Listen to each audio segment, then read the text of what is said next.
To discuss the benefits of using CBD or cannabidiol to improve health. He is going to show, as he puts it, how CBD is an indispensable catalyst to optimal health. In this short webinar, he's going to discuss the scientific research that is going on around the world on the benefits of CBD, how it interacts with the entire human body, and why its use is so important. And today's special guest, Dr. Asher Milgrom, knows what he's talking about. He is the CEO and Chief Scientist of the American Medical Association's Regenerative Medicine Department. Regenerative medicine is a branch of translational research in tissue engineering and molecular biology, which deals with the process of replacing, engineering, and regenerating human cells, tissues, or organs to restore or establish normal function. And the fact that he endorses CBD as a regenerative medicine is an important endorsement. He is going to explain in simple and easy to understand language how the body works to keep all our vital systems in balance, and how CBD interacts with this balance to improve health all the way down to the cellular level. At the end of the webinar, I will be providing some additional links that go right through the government's National Institute of Health website, where you can find articles and clinical studies being conducted today on CBD and all the conditions it affects positively. In fact, here is an image of some 50 different conditions I took from the website. So if you are affected by any of these, or just want to improve your overall health, be sure to take notes and stay until the end of the webinar for some links to these scientific studies. And don't worry if you can't stick around, we will be providing a replay. So everybody, please join me in welcoming our special guest, Dr. Asher Milgrom. Dr. Milgrom, take it away. This is not marketing. No! Prepare for learning. The inside story of cannabidiol. A couple of years ago, a remarkable thing happened when CBD became legal in all 50 of the U.S. states. If you remove CBD from the THC coming from the cannabis plant or the hemp plant, CBD is now legal to use as a nutritional supplement. Since that time, of course, the market has exploded with interest. And this conversation today is about the physiological effects of CBD on the human body. Truly, CBD is not just another nutritional supplement. This short conversation is going to accurately describe the intense scientific research that's going on around the world, but in simple language so that everyone understands of why CBD is so important for human physiology. In order to comprehend the significance of CBD to our health, we first have to ask the simple question, what exactly is our health? Is it just the absence of disease? If you don't have symptoms, you must be healthy? Well, it's actually a far more important question and a deeper question than just that. How does human physiology actually work? How is it designed? In general, every aspect of human physiology is based on the balance between polar opposites, between the yin and the yang. This creates homeostasis. When we look at specific parts of our physiology, like the immune system, the yin and the yang, the opposites would be anti-inflammation and inflammation, the negative and the positive. When those two things are in balance, your immune system is functioning properly.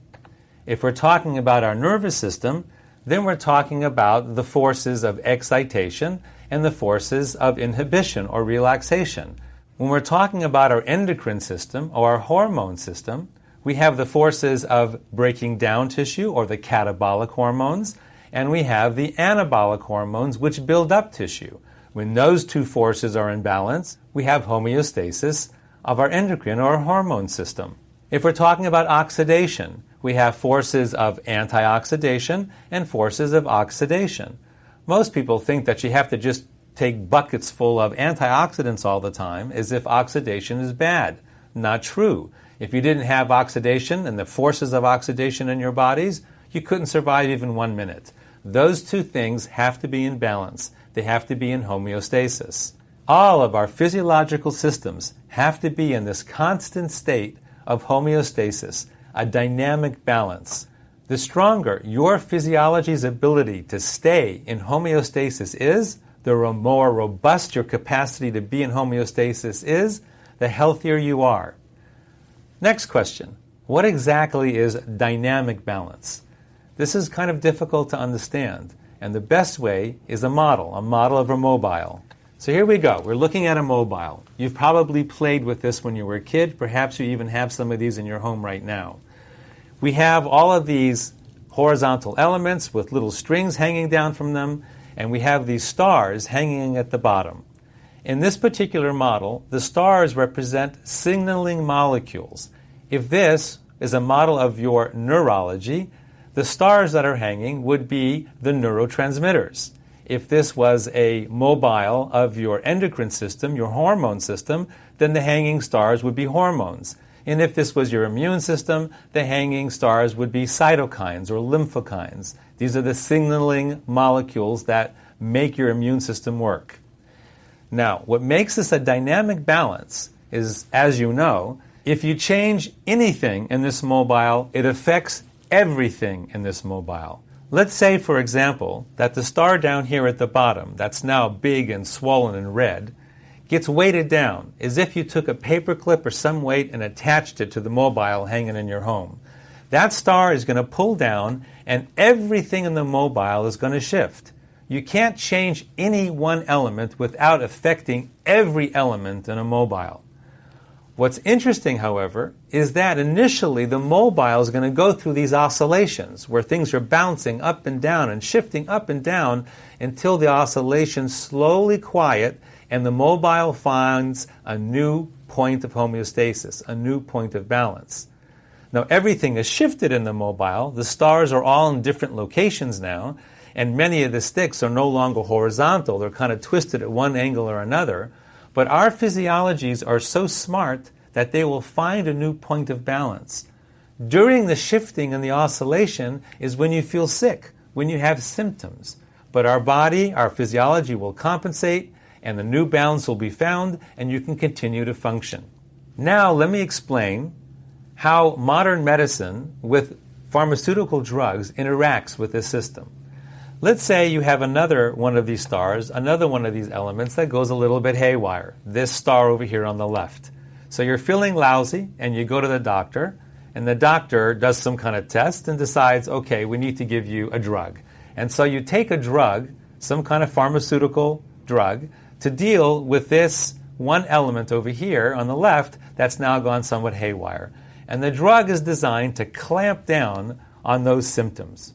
Notice that the drug is designed to deal with exactly that one star, not the entire system of the mobile, but that one star and the symptoms that it's creating. However, we know that pharmaceutical drugs have many, many unintended side effects. And so, because of the drug you're taking now, another star goes haywire, and you have more symptoms, and now you have to take a drug to counteract the symptoms from the first drug. And so you clamp down on that star as well. And then a third one goes haywire. And so you clamp down on that one as well. And let's say now you seem to be stable, you seem to be functioning, and everything is copacetic. Well, is it really? Everything seems to be stable here because the mobile isn't shifting anymore, but let's take a closer look at your system.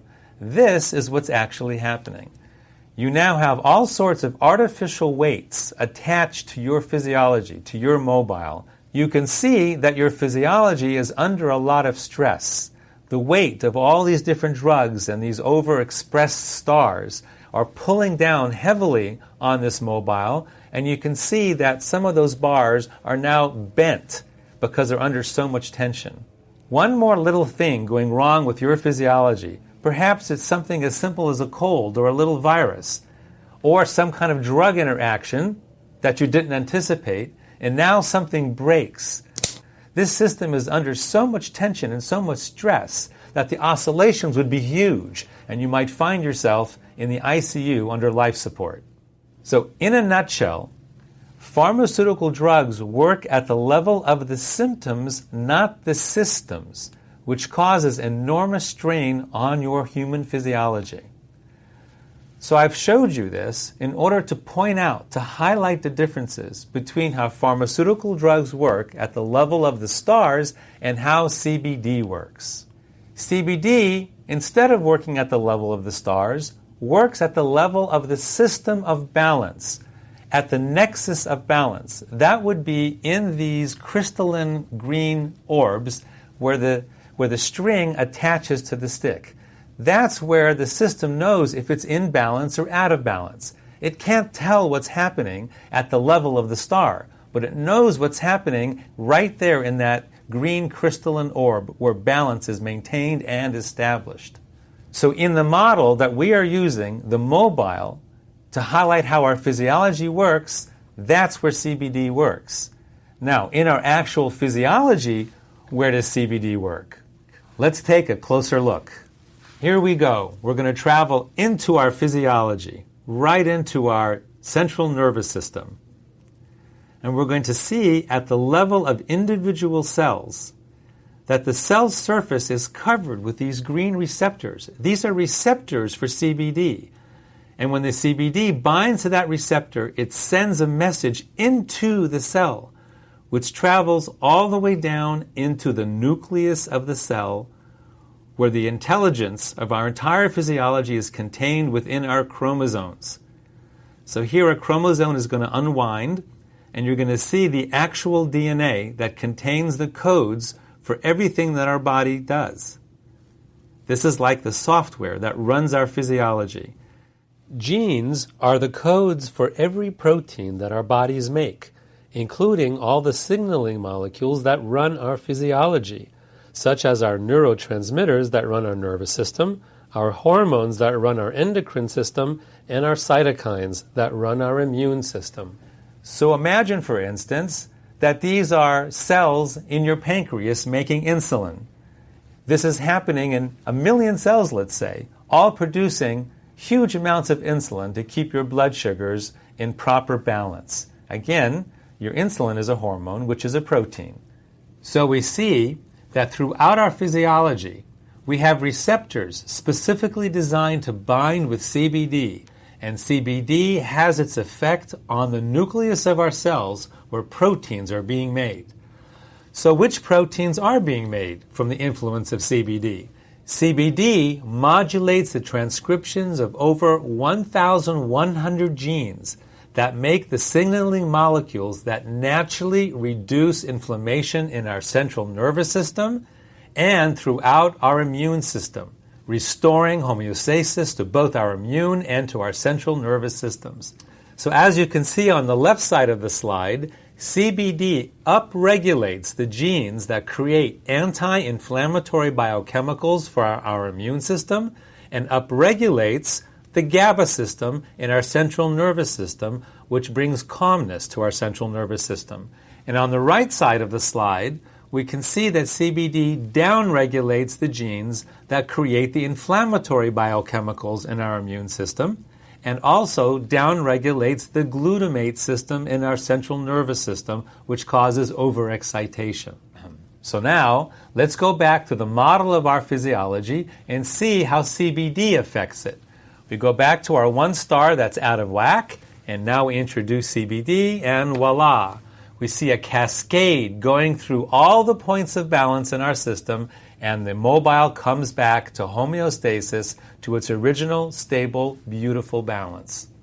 Now, our physiological systems are far more complex than the simple mobile that I've been showing you here with only 12 stars. For instance, our immune system has 350 different signaling molecules on it. So it's an enormous mobile, which also explains why there's so many unintended drug interactions. Because if you affect any one of those little stars, it's going to shift all 350 of those other stars. And who could possibly figure that out? So in fact, here's what our immune system actually looks like. And of course, when you introduce CBD to our amazingly complex physiology, in the immune system, the cascade of homeostasis trickles down through all 350 of those stars. It's a beautiful thing. Bottom line, CBD causes a cascade of homeostasis through our entire central nervous system and our entire immune system. So why is this happening? Because, as I mentioned before, we have receptors in our physiology for CBD. This is called the endocannabinoid system. Back in medical school, we didn't even know about the endocannabinoid system. It was only discovered in the 1990s by Dr. Raphael Mechoulam from the Hebrew University in Israel, where an amazing amount of incredible biomedical technology and innovations are coming from that tiny little country. So the endocannabinoid system is a network of cells throughout our body that have receptors for CBD. In fact, there are more receptors for CBD in our body than any other kind of receptor. So the endocannabinoid system is truly the largest network of its kind throughout our entire physiology. Among other things, Dr. Mechoulam also discovered that we make our own cannabinoids in our body. This is anandamide and 2-AG. Anandamide is something that we create when we're meditating, hence it's called the bliss molecule.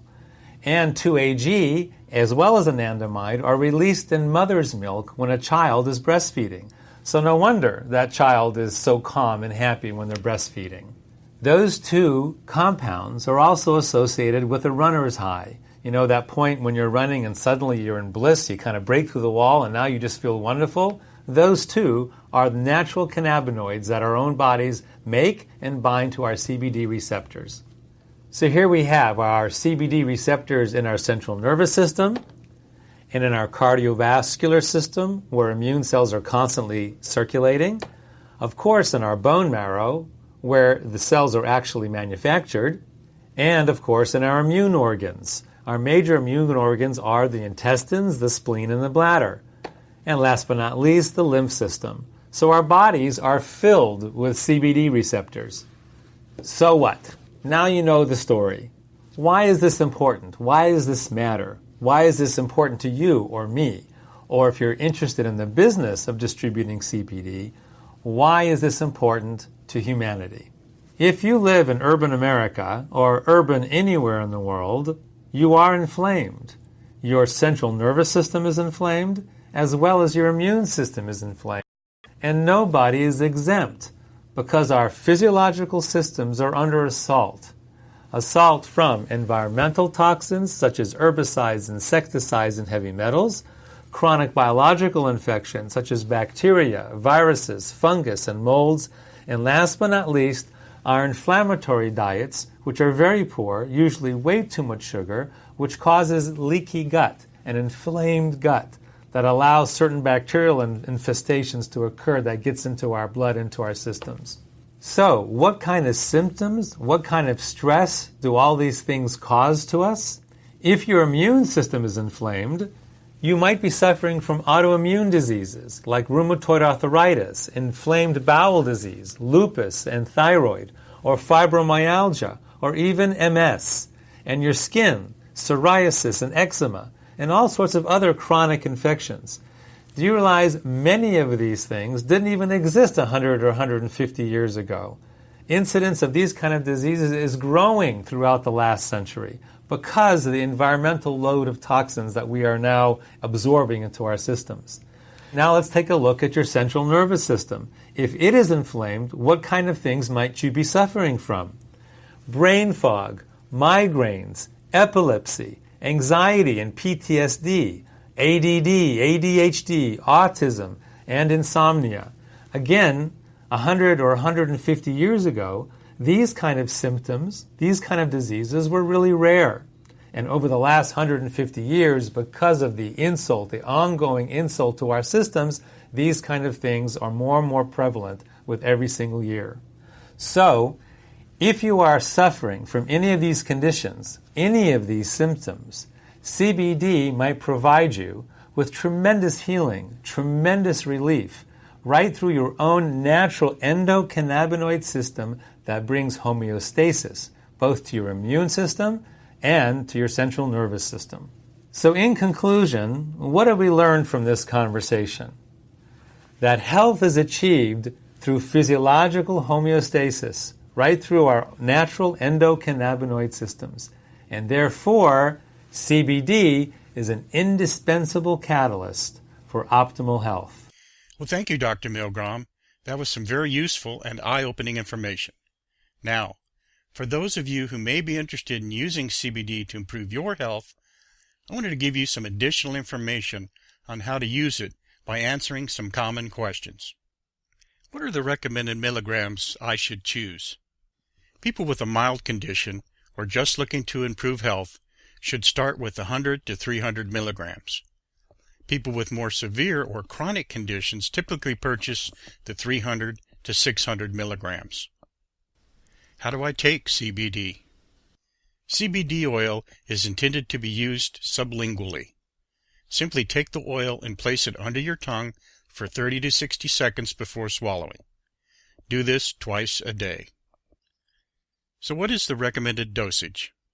Instructions are on the bottle. However, the recommended dose is 1/2 a dropper, 1 milliliter, or 20 drops twice a day. And finally, as I promised, here are some additional resources where you can check out the clinical studies underway on how CBD is helping people around the world with their specific conditions. Also, I want to thank you for attending, and I hope you enjoyed this information. If interested in trying CBD for yourself, please click on my link below. Thank you.